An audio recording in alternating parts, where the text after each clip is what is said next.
చూసే అవకాశమే లేదు కదా. నీకు చావు రాదు, నువ్వు ఎవరిని చచ్చేవాడిని చూడను లేవు. చావు అనేది లేదు నీ జీవితానికి. నువ్వు పుట్టావు కాబట్టి చావు అనేటువంటిది వస్తుంది. అసలు పుట్టనే లేదనుకో, చావు అనేటువంటిది లేదు కదా.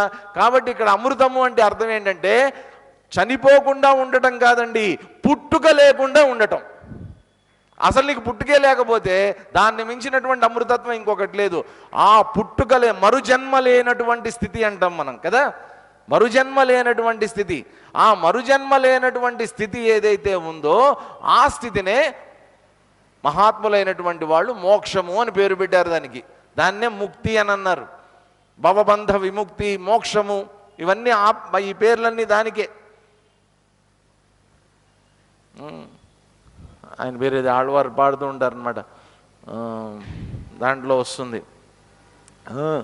కృష్ణ ఏంటి, ప్రయాణకాలే కపవాత పిత్తై కంఠావరోధన విధౌ చెప్తుంటారు ఆయన. కులశేఖరాల వారు చనిపోయేటటువంటి సమయంలో ఓ కృష్ణ ఆ కపవాత పిత్తాలన్నీ కూడా గొంతుకు అడ్డం పడుతూ ఉంటాయి. ఆ సమయంలో ఇప్పటిదాకా నిన్ను కృష్ణ కృష్ణ అని వేడుకునేటటువంటి భాగ్యం నాకు దక్కింది. కానీ ఆ రోజు వచ్చినప్పుడు ఆ కంఠంలో అన్నీ అడ్డుపడుతున్నప్పుడు కృష్ణ అని నీ పేరు నేను తలవగలనో లేదో అనగలనో లేదో, ఆ టైంలో గుర్రు గుర్రు గుర్రు అనే సౌండ్ తప్ప ఇంకేమి రాదయ్యా. కృష్ణ అనే మాట నా నోట రాగలుగుతుందా ఆ రోజున? అద్యైవతే పదపంకజ పెంజరంతి, ఈ రోజునే నేను బతికుండగానే ఇప్పుడే నా శరీరంతో సహా నిన్ను నీ పాదాల్లో కలిపేసుకోవయ్యా అంటాడు ఆయన. అప్పటిదాకా వెయిట్ చేయించద్దు, ఇప్పుడే వెళ్ళిపోవాలి నీ పాదాల్లోకి. అంటే ఏంటి, నేను ఇప్పుడే కనుక నీ పాదాలలోకి వెళ్ళిపోతే, అంటే నీ లోపల నేను ఐక్యం కనుక అయిపోతే ఇప్పుడే నాకు అమృతత్వం దక్కుతుంది. ఇది బతికుండగా అమృతత్వం పొందడం, భగవంతుడిలో లయమైపోవటం, భగవంతుడిలో ఐక్యం చెందటం, తత్వాన్ని తెలుసుకుని తత్వంలో రమిస్తూ ఉండటం, అది అమృతత్వం కదా. అటువంటి అమృతత్వం కల్పతే లభిస్తుంది. ఎవరికి లభిస్తుంది? ధీరం. గుర్తుపెట్టుకోండి, ఈ పదం చాలా ముఖ్యం. ఈ పదం చాలాసార్లు భగవద్గీతలో ముందు ముందు రాబోతోంది. ఇది ధీరం, ఇంతకుముందు కూడా చెప్పారు ధీర, ఇక్కడ కూడా ధీరం అంటున్నారు. మామూలుగా మన భాషలో ధీరుడు అంటే ధైర్యవంతుడు అని అర్థం. వాస్తవంగా ఏంటంటేనండి, వేదాంతాధ్యయనానికి చాలా ధీరత్వం కావాలండి, ధైర్యం కావాలి. ఒక ధీరుడు అంటే అర్థం ఏంటంటే బుద్ధి వికసించినటువంటి వాడు ఒక అర్థం, బాగా బుద్ధిబలం బాగా ఉన్నటువంటి వాడు, ధీశక్తి బాగా ఉన్నటువంటి వాడు ఒక అర్థం. రెండో అర్థం ఏంటి? ధైర్యవంతుడు. ఎందుకనంటే వేదాంతంలో నేను ఒకసారి, మీ అందరికి గుర్తుండి ఉంటుంది, అరౌండ్ 94-95 ఆ టైంలో అనుకుంటాను, లాతూర్లో, మహారాష్ట్ర లాతూర్లో పెద్ద ఎర్త్క్వేక్ వచ్చింది, చాలా పెద్ద ఎర్త్క్వేక్ వచ్చింది. అప్పుడు చాలామంది చనిపోయారు. తర్వాత మా ఆశ్రమంలో దాదాపు ఒక ట్రైన్ వేగన్, అంటే మన రైల్లో ఒక డబ్బాకి సరిపడా బట్టలు కలెక్ట్ చేశాం మేము అప్పుడు అక్కడికి ఇవ్వడానికి. అవన్నీ బాంబే తీసుకుని వెళ్తున్నా నేను. అక్కడ బాంబే కలెక్టర్కి హ్యాండ్ ఓవర్ చేయమని చెప్పి ఇన్స్ట్రక్షన్స్ అనమాట సెంట్రల్ గవర్నమెంట్ నుంచి. నేను కడప జిల్లా కోడూరులో అవన్నీ లోడ్ చేసుకున్నాం. ఏపీఎస్సీబీ వాళ్ళు మాకు హెల్ప్ చేసి పెట్టారు. అదంతా ఆ లారీలు అవన్నీ ఇవ్వటం, అదంతా మేము లోడ్ చేసాం. రాత్రి పడుకున్న, అర్ధరాత్రి ట్రైన్, ఆ మెయిలో ఏదో ఉండేది, పడుకున్నా నేను. పొద్దున్నే లేస్తే నా ఎదురుగుండా ఇద్దరు కూర్చుని ఉన్నారు, భార్యాభర్త. వాళ్ళిద్దరూ ఎవరంటే సమ్ నార్త్ ఇండియన్స్, ఎవరో మహారాష్ట్ర బౌండ్ ట్రైన్ కాబట్టి నార్త్ ఇండియన్స్ ఎవరో కూర్చుని ఉన్నారు. నేను అప్పట్లో ఇలాంటి బట్టలే, తెల్ల బట్టలు వేసుకుని ఉన్నాను అనమాట. ఇంకా వైట్ డ్రెస్లో ఉన్న విద్యార్థి నేను అప్పుడు ఆశ్రమంలో చదువుకుంటున్నా. మా అమ్మగారు, మా గురువు గారు నాకు అవన్నీ ఇచ్చి అక్కడ హ్యాండ్ ఓవర్ చేసినా అని పంపించారు. వేసుకొని వెళ్తున్నా. ఇప్పుడు వాళ్ళిద్దరూ నన్ను చూశారనమాట. చూసి ఆవిడికి, ఆ దంపతుల్లో ఆవిడికి ఏంటంటే ఒకటే క్యూరియాసిటీ. ఏంటి క్యూరియాసిటీ అంటే, వీడు తెల్లబట్టలు వేసుకున్నాడు, గడ్డం పెంచుకొని కూర్చున్నాడు, వీడెవడు? అప్పుడు ఇంకా చాలా యంగ్స్టర్, నేను 24 ఏళ్ళు 25 ఏళ్ళు ఉంటాయి అంతే. వీడు ఆయన్ని అడుగుతోంది, ఎవడు? ఆయన ఏమంటాడు, నీకెందుకు? ఈవిడ వదలట్లా. కాసేపు అయిన తర్వాత నెమ్మదిగా ఏం చేస్తుంది, పూచో సరే అని చెప్పి ఆయన ఎన్నిసార్లు ఇంక వినలా, ఆవిడ ఎంత చెప్తాం వినలా, కూర్చో. ఆవిడ నెమ్మదిగా మాట్లాడటం, ఆయన నెమ్మదిగా మాట్లాడుతున్నాడు. సార్ అప్ కౌన్ హే, నేను చెప్పా చిన్మయ మిషన్ అండి, నేను ఇట్లా ఆశ్రమంలో చదువుకుంటున్నాను. మళ్ళా కూర్చో, ఎక్కడికి వెళ్తున్నాడు కనుక్కో. నేను చెప్పా ఇదంతా బాంబే వెళ్తున్నా, నేను ఇదంతా తీసుకొని వెళ్ళి అక్కడ కలెక్టర్ గారికి హ్యాండ్ ఓవర్ చేయాలి, ఈ లాతోర్ ఎర్త్క్వేక్, ఇదంతా చెప్పాను. ఓకే, మళ్ళా కూర్చోను. అక్కడ ఏం చేస్తారు మీరు ఆశ్రమంలో అని. ఆశ్రమంలో ఏం చేస్తాము, మేము వేదాంతం చదువుకుంటాము, మా గురువుగారు ఉంటారు, భగవద్గీత ఉపనిషత్తులు ఇవన్నీ మాకు స్టడీ ఉంటుంది, చదువుకుంటాం, మేము సంస్కృతం అంతా నేర్పిస్తారు అంతే. ఆవిడకి అసలు తృప్తే చెందట్లేదు ఆవిడకి. మళ్ళా పూచో, ఈసారి ఏం పూచో, నీకు అమ్మ నాన్న లేరా అంటే ఏంటంటే వాళ్ళ దృష్టిలో అమ్మా నాన్న లేనటువంటి వాళ్ళు, అటువంటి వాళ్ళు ఆశ్రమాలకు వెళ్తారు, అనాథలు. లేదు మా అమ్మ నాన్నగారు ఉన్నారు, బతికే ఉన్నారు, వాళ్ళిద్దరూ విజయవాడలో ఉంటారు అంతా చెప్పా. మళ్ళా పూచో, ఈసారి ఏం పూచో అంటే నువ్వు చదువుకోలేదా. లేదు నేను చదువుకున్నాను, డిగ్రీ కూడా అయిపోయింది, జాబ్ కూడా చేశాను అంటాను. మళ్ళా పూచో, ఈసారి ఏం పూచో అంటే లవ్లో ఏమైనా ఫెయిల్ అయ్యావా.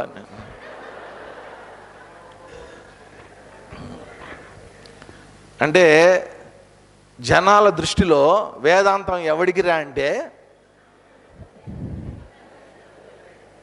ఏ పని చేయడం చేతకానోడికి, ఎందుకు పనికిరానోడికి, లవ్లో ఫెయిల్ అయిపోయినోడికి, చదువు సందర్భం లేనటువంటి వాడికి, తల్లిదండ్రులు లేనటువంటి వాడికి, ఇటువంటి వాళ్ళకి వేదాంతం, మనం లోకాంతం. నథింగ్ డూయింగ్ అండి. ఆ పప్పులేం ఉడకవు. వేదాంతంలో ఉండవలసినటువంటిది నేను చెప్తున్నాను, ధీరం. ఎవడైతే ధైర్యవంతుడో, విడిచిపెట్టగలిగినటువంటి ధైర్యం ఎవడికి ఉందో వాడు మాత్రమే వేదాంతానికి పనికొస్తాడండి. పట్టుకోవడం చాలా ఈజీ ప్రపంచంలో. అన్నిటికంటే ధైర్యం దేనికి కావాలో తెలుసా? విడిచిపెట్టడానికి ధైర్యం కావాలి. పట్టుకోవడం చాలా ఈజీ, సంపాదించడం చాలా ఈజీ. సంపాదించినటువంటి దాన్ని విడిచిపెట్టడం ఉంది చూసారా, అప్పుడు తల ప్రాణం తోక్కొస్తుంది, తాతలు కనిపిస్తారు అప్పుడు. కాబట్టి ధీరం, ఇక్కడ వాడుతున్న పదం మాటి మాటికి ధీరం ధీరం ధీరం. ఎవరు? కేవలం బుద్ధి ఉన్నటువంటి వాడికి కాదు, ధైర్యం కూడా ఉన్నటువంటి వాడు ఎవరైతే ఉన్నారో అటువంటి వాడికి అమృతత్వాయ కల్పతే. ఎందుకని? అటువంటి వాడు, అటువంటి పురుష హర్షభ, అటువంటి వాడిని, ఆ ధైర్యం కలిగినటువంటి వాడిని నవ్యధయంతి. ఈ ద్వంద్వాలు అనేటువంటివి అతన్ని ఏమీ చెయ్యలేవు. ఎందుకని? ద్వంద్వాతీత స్థితిలో ఉంటాడు అతను. ద్వంద్వాతీతుడు అంటే ఏంటంటే అర్థం ఏంటంటేనండి, ఇంతకుముందు మన శ్లోకంలో విన్నటువంటిది ఏంటి, చెప్పినటువంటిది ఏంటి? తాం స్థితిక్ష్వ అన్నాడు. తితిక్షస్వ భారత కదా. తితిక్ష అంటే మనం అక్కడ ఏమనుకున్నాము? భరించడం, ఓర్చుకోవటం, తట్టుకోవటం. వాస్తవంగా తితిక్ష అనే పదం అర్థం ఏంటో తెలుసా అండి? రెండిటిని సమానంగా స్వీకరించటం. దుఃఖాన్ని సుఖాన్ని సమంగా స్వీకరించు, శీతోష్ణాలని సమంగా స్వీకరించు, లాభాన్ని నష్టాన్ని సమంగా స్వీకరించు, జయము అపజయము రెండిటిని సమానంగా స్వీకరించు. అన్నిటినీ సమానంగా స్వీకరించగలిగేటటువంటి శక్తి ఎవరికి వస్తుందంటే ధైర్యవంతుడైనటువంటి వాడికి, ఆధ్యాత్మికమైనటువంటి ధైర్యం ఉన్నటువంటి వాడికి ఆ లక్షణం వస్తుంది. కాబట్టి అర్జునుడిని ఒక రకంగా ఏంటంటే ఎలాగంటే నెమ్మదిగా పొడుస్తున్నట్టు అనమాట. ధీరుడు ఈ విధంగా ఉంటాడయ్యా అంటే నీ లోపల ధీరత్వం తగ్గిపోయింది అని చెప్పడం. అర్జున, నీకు అంత ధీరత్వం ఇప్పుడు లేదు, ఇదివరకు ధీరుడివే, ఇప్పుడు బేలగా అయిపోయావయ్యా నువ్వు అని ఎత్తి పొడవడం అనమాట. తర్వాత శ్లోకంలో ఏం చెప్తున్నారు చూడండి. నాసతో విద్యతే భావః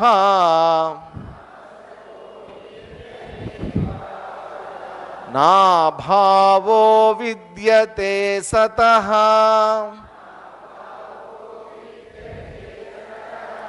ఉభయోరపి దృష్టోంతః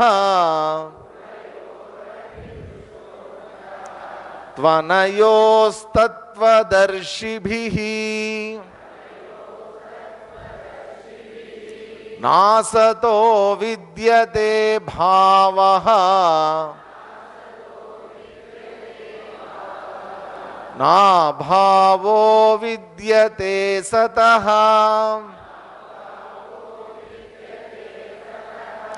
ఉభయోరపి దృష్టోంతః త్వనయోస్తత్వదర్శిభిః. ఒక చిన్న రిక్వెస్ట్, ఎవరైనా సరే వెనకున్నటువంటి వాళ్ళు కింద కూర్చోగలిగిన వాళ్ళు ఉంటే కొంచెం ముందుకు వస్తే, పాపం కొంతమంది పెద్దవాళ్ళు వచ్చారు వెనక, వాళ్ళకి చైర్స్ లేవు. కింద కూర్చోగలిగిన వాళ్ళు ఎవరన్నా ఉంటే ఒకళ్ళిద్దరు, ఎక్కువ మంది వద్దు, ఒక ఇద్దరు ముగ్గురు కిందో పక్కనో ఎక్కడో చోట కూర్చుంటే, బయట కొంతమంది పాపం నిలబడి ఉన్నారు, they can invite you, you can go on their and you can invite, లోపలికి రమ్మని చెప్పండి వాళ్ళని. ఇక్కడ రెండు పదాలు వాడుతున్నారు. ఏంటా రెండు పదాలు అంటే సత్ అసత్. సత్ అసత్. మామూలుగా మన జీవితంలో కూడా సత్యము అసత్యము అంటాం కదండి. సత్యము అంటే ఏంటి? మామూలు మన భాషలో సత్యము అంటే వాస్తవం, నిజం. అసత్యము అంటే అబద్ధం, సత్యం కానటువంటిది, ఇదంతా అసత్యము అంటాం. ఇక్కడ కూడా ఏంటంటే వేదాంతంలో కూడా ఈ రెండు పదాలని మనం జాగ్రత్తగా ముందుగానే అర్థం చేసుకోవాలి. ఎందుకంటే ఈ సత్ అసత్తు సత్తా ఇటువంటి పదాలు మాటి మాటికి రిపీటెడ్గా వస్తూ ఉంటాయి ఈ పదాలు. కాబట్టి అర్థం మనకి జాగ్రత్తగా అర్థం కావాలి. ఏంటంటేనండి, మామూలుగా ఎంతమందికి తెలుసో నాకు తెలియదు కానీ శంకరాచార్యుల వారు అద్భుతమైనటువంటి ఒక ప్రక్రియ చేశారు. మామూలుగా మనకి ఇప్పుడు ఈ భగవద్గీత ఉపనిషత్తులు ఇవన్నీ ఏవైతే ఉన్నాయో సడన్గా మనం పట్టుకున్నాం అనుకోండి అర్థం కావు కొంచెం. ఎందుకనంటే మనకు సంస్కృత పరిజ్ఞానం పెద్దగా లేదు కాబట్టి అందుకని అర్థం కాకపోవచ్చు మనకి. అందుట్లో ఉపనిషత్తులు ఇదైనా అనుష్ఠుప్ ఛందస్సు కాబట్టి అర్థం చేసుకునే అవకాశం ఉంది కొంత సంస్కృత నాలెడ్జ్ కనుక ఉంటే. కానీ ఉపనిషత్తులు ఏవైతే ఉన్నాయో డైరెక్ట్గా వేదంలోంచి వచ్చినటువంటివి కాబట్టి కొంచెం అర్థం కావు అవన్నీ.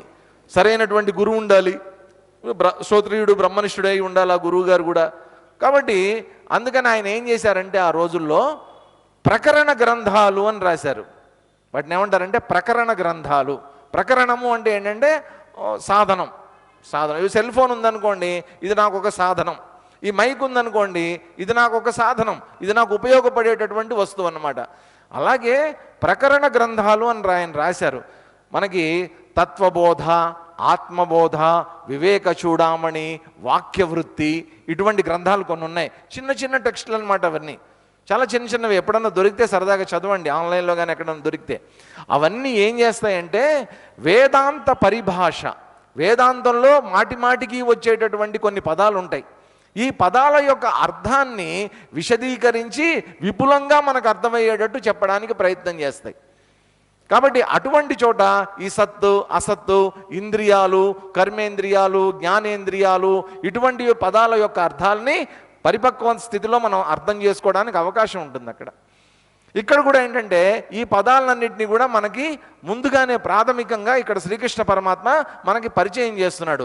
సత్ అసత్ రెండు పదాలను ఇక్కడ పెడుతున్నాడు. ఏమంటున్నాడు ఆయన? అసతః భావః న విద్యతే. అసత్తు అనేటువంటిది భావ ఉండటం అనేటువంటిది జరగదు ఎప్పటికీ కూడా.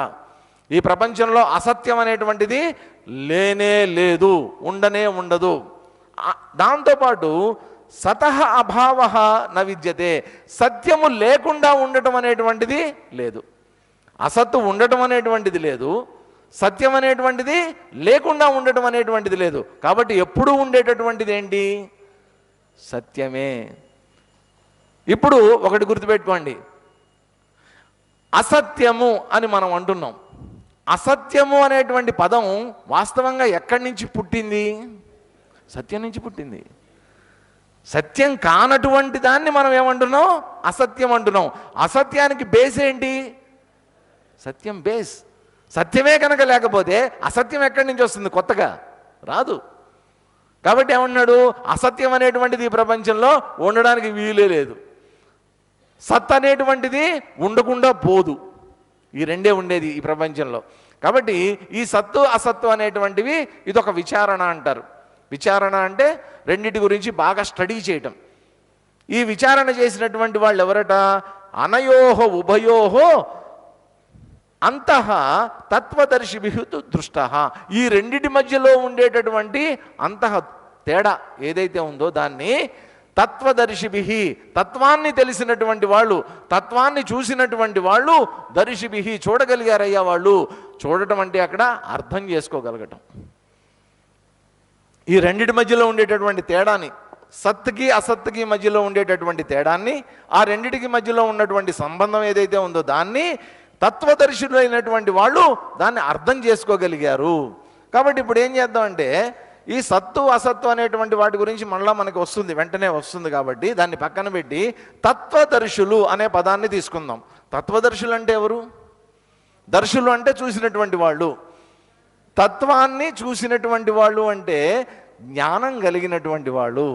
ఇంతకీ తత్వం అంటే ఏంటి? మామూలుగా మనం తత్వం అనగానే తత్వాలు పాడతాడండి అంటాడు. ఆయన తత్వాలు బాగా పాడతాడండి అంటారు. ఎవరు తత్వాలు పాడేటటువంటి వాళ్ళు ఎవరున్నారు మనకు తెలిసిన వాళ్ళల్లో? బాలమురళీకృష్ణ గారు కొన్ని మంచి తత్వాలు పాడారు. ఆయన తర్వాత అసలు రాసినటువంటి ఆయన సదాశివ బ్రహ్మేంద్ర స్వామి గారు కొన్ని తత్వాలు రాశారు. తర్వాత మనకి ఈయన కూడా నెల్లూరు స్వామి, ఆయన పేరేంటి, ఆయన మన వీరబ్రహ్మేంద్ర స్వామి తత్వాలు కొన్ని ఉన్నాయి, వారు రాశారు తత్వాలు. ఈ తత్వాలన్నీ కూడా ఏం చేస్తాయంటే తత్వాన్ని తెలియజేస్తాయి కాబట్టి వాటిని తత్వాలు అని అన్నారు. అంతే. ఆ తత్వాలు కూడా ఎంత అంటే చాలా సింపుల్ లాంగ్వేజ్లో ఉంటాయి. అవన్నీ చాలా సింపుల్ లాంగ్వేజ్లో ఉంటాయి. అది కొమ్మ మీద చిలక ఉంది, ఆ కొమ్మ పైన ఇంకోటి ఏదో ఉంది అంటే దాని యొక్క అంతరార్థాన్ని పట్టుకుంటే తత్వం మనకు అర్థం అవుతుంది. ఆ చిలక ఎవరు, ఆ చిలకలో ఉన్న ప్రాణం ఏంటి, ఆ ప్రాణం ఎవరు నిలబెడుతున్నారు, ఇవన్నీ వాళ్ళు సరదాగా పాడేస్తారు ఆ ఏక్తారా పట్టుకొని. అదొక రకమైనటువంటి తత్వం. ఇంకొక తత్వం చూద్దాం. ఏంటి తత్వం అంటే వాడి తత్వం అంతేనండి, ఇది కూడా మనం వాడుతూ ఉంటాం. దాని అర్థం ఏంటి చెప్పండి? వాడి లక్షణం అంతే, వాడు ఇంకా మారడండి, వాడి తత్వమే అంత. ఇది మనుషులకి సంబంధించి. విషయాలకు సంబంధించి ఐస్ యొక్క తత్వం ఏంటి? ఐస్ ఎట్లా ఉంటుంది? ఐస్ యొక్క తత్వం చల్లగా ఉంటుంది, అది దాని యొక్క లక్షణం. అగ్ని యొక్క తత్వం వేడిగా ఉంటుంది, అది దాని లక్షణం. ఇప్పుడు ఐస్ వేడిగా ఉందనుకోండి, ఊరికినే ఐస్ వేడిగా ఉండడం కనుక జరిగితే దాన్ని ఐస్ అంటామా మనం? అగ్నిని ముట్టుకున్నా కానీ కాలలేదనుకోండి, దాన్ని అగ్ని అంటామా మనం? దాని తత్వం దానికి ఉండి తీరాల్సిందే కదా. ఇప్పుడు చెప్తున్నాను, గుర్తుపెట్టుకోండి. ఈ ప్రపంచం యొక్క తత్వం ఏంటంటే సత్యం. ఈ ప్రపంచం వెనక ఉన్నటువంటి తత్వం సత్యం, నా వెనక ఉన్నటువంటి తత్వం సత్యం, నా యొక్క తత్వం సత్యం. కాబట్టి ఆ తత్వం అనేది ఏదైతే ఉందో దాన్ని ఎవరు తెలుసుకోగలిగారంటే దాని గురించి బాగా విశ్లేషణ చేసినటువంటి వాళ్ళు, విచారణ చేసినటువంటి వాళ్ళు అర్థం చేసుకోగలిగారు. తత్వభిః అనయోహో, దాని యొక్క అంతాన్ని చూడగలిగారట వాళ్ళు. అంటే మామూలుగా అప్పుడప్పుడు మనం అంటూ ఉండండి, దాని అంతు చూశాడండి అంటాం. దాని అంతు చూడటం అంటే ఏంటి? దాని తర్వాత చూడడానికి ఏం లేదు, దాన్ని మనం దాని అంతం చూశాడండి అంట. ఇప్పుడు పొద్దున్న 6 గంటలకి, పొద్దున్నే 6 గంటలు 6:30 గంటలకి మన ఇంటికి ఏమొస్తాయి? పొద్దున్నే పాలు వస్తాయి కదా. ఫస్ట్ ఏమొస్తుంది? పాలు వస్తాయి. పాలు రాకపోతే టెన్షన్ ఒక్కొక్కడికి. ఫస్ట్ పాలు రావాలి ఇంటికి. పాలు రాగానే ఏం చేస్తాం? ముందు కాచేస్తాం. ఎందుకని? కాచకపోతే పాడైపోతాయి, విరిగిపోతాయి కదా. ముందు గబగబా కాచేస్తాం. పాలు కాచిన తర్వాత దాంతో మొట్టమొదటి ఏం చేస్తాం మనం? చెప్పండి గట్టిగా, పర్వాలా. కాఫీ కలుపుకొని తాగుతాం. First coffee తాగేస్తాం.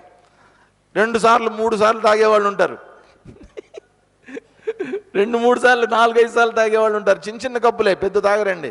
చిన్న చిన్న కప్పులు ఉంటాయి, దాంతో వేస్తూ ఉంటారు. అలా టైం టు టైం పడుతూ ఉండాలన్నమాట, తాగుతూ ఉంటారు. ఇంకా పాలు మిగులుతాయి, మిగిలేటట్టే తెచ్చుకుంటారు ఇంటికి. ఆ మిగిలిన పాలను ఏం చేస్తారు? దాన్ని తోడు పెడతారు, రాత్రి తోడు పెడతారు.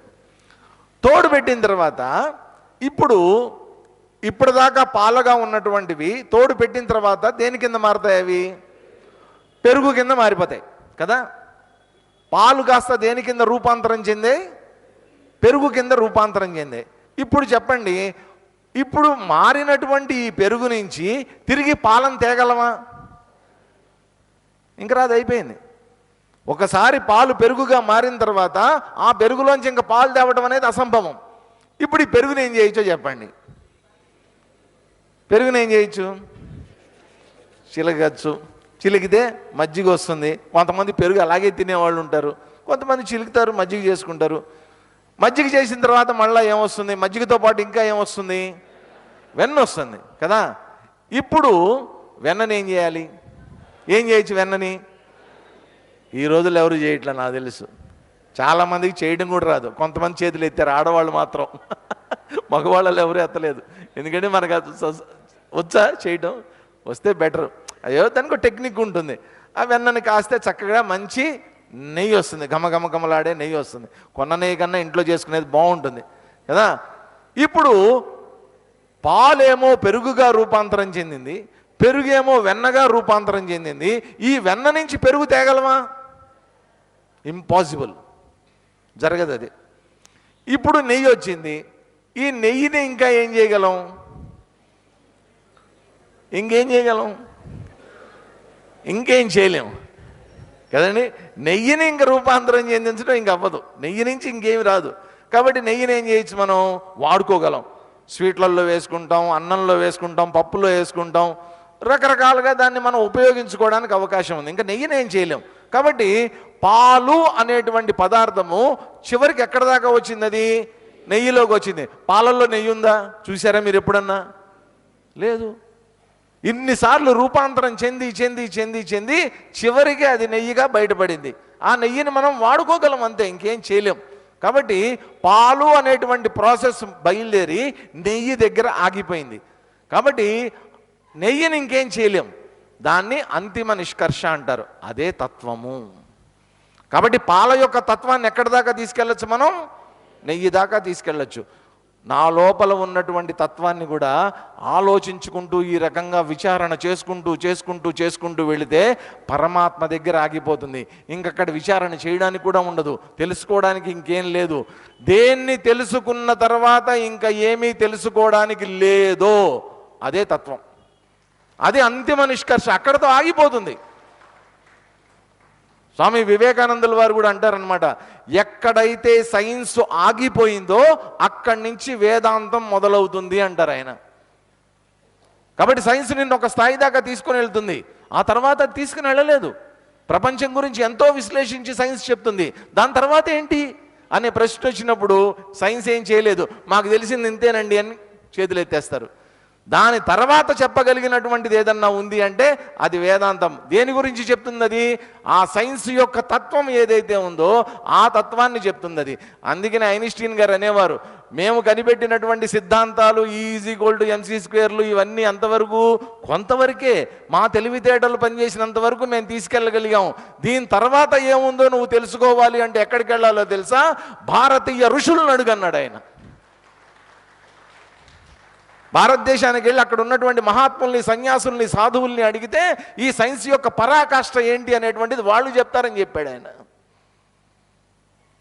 కాబట్టి ఆ తత్వం, తత్వదర్శివిహి, ఆ తత్వాన్ని తెలిసినటువంటి వాళ్ళు ఎవరైతే ఉన్నారో అటువంటి వాళ్ళందరూ ఏంటట, ఈ రెండు, ఈ సత్తు అసత్తు అనేటువంటి విచారణ సవ్యంగా చేసి ఉత్కృష్టమైనటువంటి జ్ఞానాన్ని పొందినటువంటి వాళ్ళు ఎప్పుడు కూడా ఈ మోహంలో పడినటువంటి వాళ్ళు కాదట వాళ్ళందరూ కూడా అని చెప్తూ తర్వాత శ్లోకంలో చెప్తున్నారు చూడండి. అవినాశితు తద్విద్ధి ఏన సర్వమిదం తతం వినాశమవ్యయస్యాస్య న కశ్చిత్ కర్తుమర్హసి మర్హతి. ఓకే. అవినాశితు తద్విద్ధి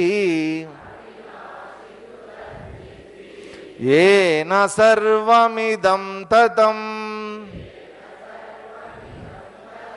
వినాశమవ్యయస్యాస్య